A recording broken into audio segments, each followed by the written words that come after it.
Le mot du coach. Le mot du coach, c'est le développement personnel, l'entrepreneuriat et les affaires à la lumière de la parole de Dieu.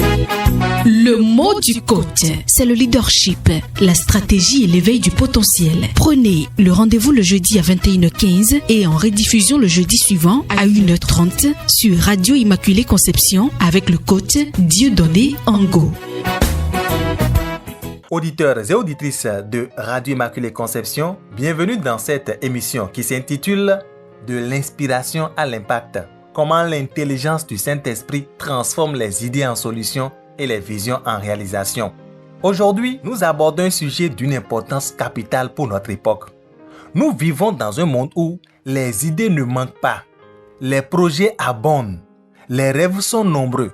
Pourtant, beaucoup de personnes meurent avec leur vision encore enfermées dans leur cœur.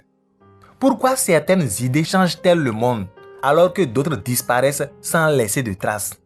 La Bible nous révèle une réponse extraordinaire. Il existe une intelligence supérieure, l'intelligence du Saint-Esprit. Le Saint-Esprit n'est pas seulement une puissance qui agit dans le domaine spirituel. Le Saint-Esprit est aussi le conseiller, le créateur, le stratège et le révélateur qui transforme une simple inspiration en une révélation concrète et un impact durable. Notre réflexion portera aujourd'hui sur cette vérité. Le Saint-Esprit ne donne pas seulement des idées, il donne la capacité de les réaliser. La première chose que nous devons savoir est que le Saint-Esprit est la source de l'intelligence créatrice. La première apparition du Saint-Esprit dans la Bible est liée à la création. Dans Genèse chapitre 1, verset 2, nous allons voir que l'Esprit de Dieu se mouvait au-dessus des eaux. Avant l'ordre, il y avait le chaos. Avant la lumière, il y avait les ténèbres. Avant les solutions, il y avait les problèmes. Mais l'Esprit était déjà présent.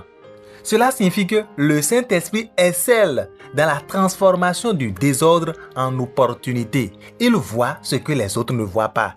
Il révèle des possibilités cachées. Il fait naître des solutions inédites. Chers amis, les recherches en neurosciences montrent que les grandes découvertes surviennent souvent pendant des périodes d'intuition profonde. Le psychologue Graham Wallace a décrit le processus créatif en 4 étapes. Préparation, incubation, illumination et vérification. Durant la phase d'incubation, le cerveau continue à travailler inconsciemment sur les problèmes jusqu'à produire un éclair de compréhension. Pour le chrétien, cette réalité scientifique ne s'oppose pas à la foi. Elle montre simplement qu'un esprit préparé peut recevoir des intuitions nouvelles, tandis que la Bible affirme que Dieu éclaire l'intelligence humaine. La deuxième chose que nous devons savoir est que le Saint-Esprit donne des compétences exceptionnelles. La Bible présente un cas fascinant. Dans Exode 31, versets 1 à 5, Dieu parle de Bessalel. Il dit « Je l'ai rempli de l'Esprit de Dieu, de sagesse, d'intelligence, de savoir pour toutes sortes d'ouvrages. » Il est remarquable que cette onction soit accordée pour construire. Chers amis, le Saint-Esprit intervient dans tous les domaines. Dans l'art, le Saint-Esprit intervient. L'ingénierie, le Saint-Esprit intervient. La gestion, l'architecture, le travail manuel, le Saint-Esprit intervient. L'innovation, il est là. Le premier homme explicitement rempli du Saint-Esprit dans la Bible est un artisan. Chers amis, le message est clair. Dieu veut des bâtisseurs. Et si nous sommes disposés, le Saint-Esprit peut inspirer un entrepreneur, inspirer un enseignant, un médecin, un coach, un chercheur, un agriculteur, un dirigeant. Chers amis, la spiritualité véritable produit une utilité sociale. La spiritualité véritable produit une utilité sociale. La troisième chose que nous devons savoir est que l'inspiration sans action ne change pas le monde. L'inspiration sans action ne change pas le monde. Beaucoup reçoivent des idées, peu les exécutent. Pourquoi? Parce que notre foi ne nous pousse pas à l'action. Notre foi doit nous pousser à l'action. Mon frère, ma soeur, ta foi doit te pousser à l'action. La foi biblique est une foi active. C'est pourquoi Jacques chapitre 2, verset 17 va dire « La foi sans les œuvres est morte ». Le Saint-Esprit agit avec ceux qui passent à l'action. Si tu ne passes pas à l'action, ne t'attends pas à ce que le Saint-Esprit agisse avec toi. Tu dois passer à l'action. Et nous allons bien voir que Noé a construit l'arche. Moïse a conduit le peuple d'Israël. Néhémie a rebâti la muraille de Jérusalem. Les apôtres ont évangélisé. Chers amis, l'inspiration devient impact lorsqu'elle rencontre l'obéissance. Une preuve scientifique. Les travaux de la psychologue Angela Ducworth sur le concept de persévérance montrent que le succès durable dépend moins du talent brut que de la capacité à maintenir un effort soutenu vers un objectif. Chers amis, l'idée seule ne suffit pas. Elle doit être accompagnée d'une action disciplinée. Le quatrième élément que nous partageons avec vous dans cette émission est que le Saint-Esprit transforme les visions en stratégie, car une vision sans stratégie reste un rêve. Et nous devons quitter l'étape de rêve uniquement, où l'on ne fait que rêver, où l'on ne fait qu'espérer. Il faut passer à l'action. Et pour passer à l'action, il faut avoir une stratégie. Et une bonne stratégie doit être écrite. On doit voir ça sur un papier. Ça ne doit pas rester seulement dans la tête. C'est pourquoi Habakkuk chapitre 2 verset 2 va dire « Écris la vision et grave-la sur des tables ». Mon frère, ma soeur, Dieu te demande d'écrire, d'organiser, de planifier avant d'exécuter. Le Saint-Esprit n'est pas l'ennemi de la méthode. Il inspire également l'organisation. Joseph, fils de Jacob, en est un exemple. Il interprète le rêve de Pharaon. Ensuite, il propose immédiatement un plan économique sur 14 ans. C'est extraordinaire et c'est grâce à l'Esprit de Dieu.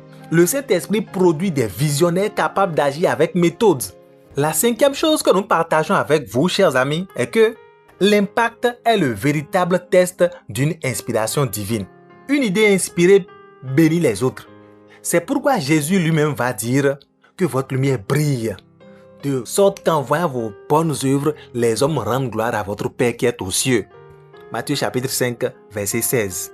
Et c'est cela, la transformation des vies. Une idée inspirée doit répondre à une question fondamentale. Quel problème résout-elle? Qui aide-t-elle?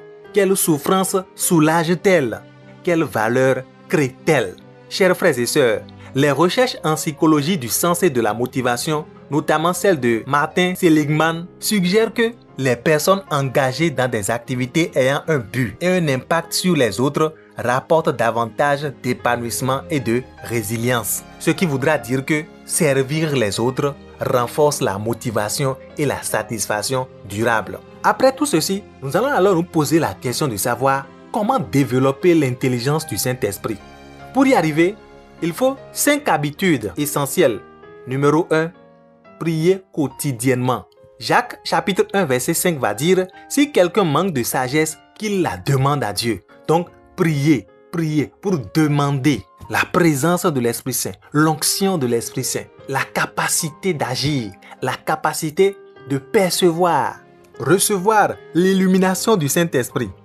Deuxième habitude à adopter, lire et méditer la parole.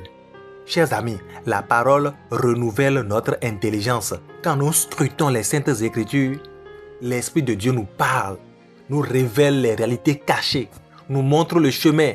Troisième habitude, il faut observer les besoins autour de soi, car les problèmes sont souvent des opportunités déguisées.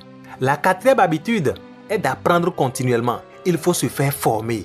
Et la première formation est le développement personnel chrétien. Il faut apprendre. Deuxième formation, la formation pour développer ses compétences. Acquérir toutes les connaissances qu'il faut dans son domaine, dans son secteur d'activité. Il faut apprendre. Il faut commencer par le commencement. Et le commencement, c'est l'acquisition de la connaissance.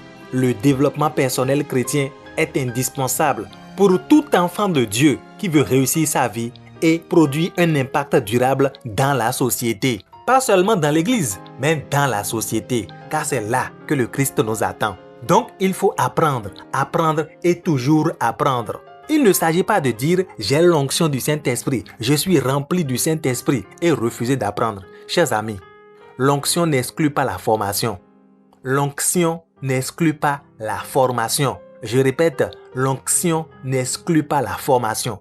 Il faut se faire former. Non seulement se faire former, il faut se faire accompagner, suivre le coaching. Le coaching chrétien d'impact vous aide à développer votre potentiel, manifester Dieu dans la société et pouvoir vous épanouir.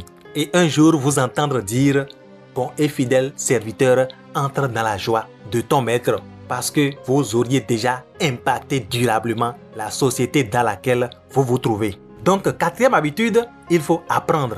Apprendre continuellement. 5e habitude, il faut passer à l'action. Passer à l'action rapidement. Une petite action vaut mieux qu'une grande intention jamais réalisée.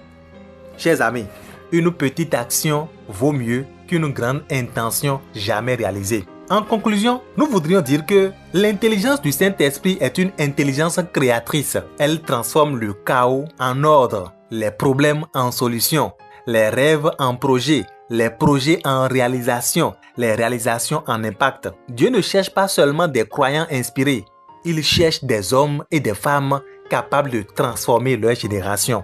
L'inspiration est le commencement, l'action est le processus, l'impact est le témoignage.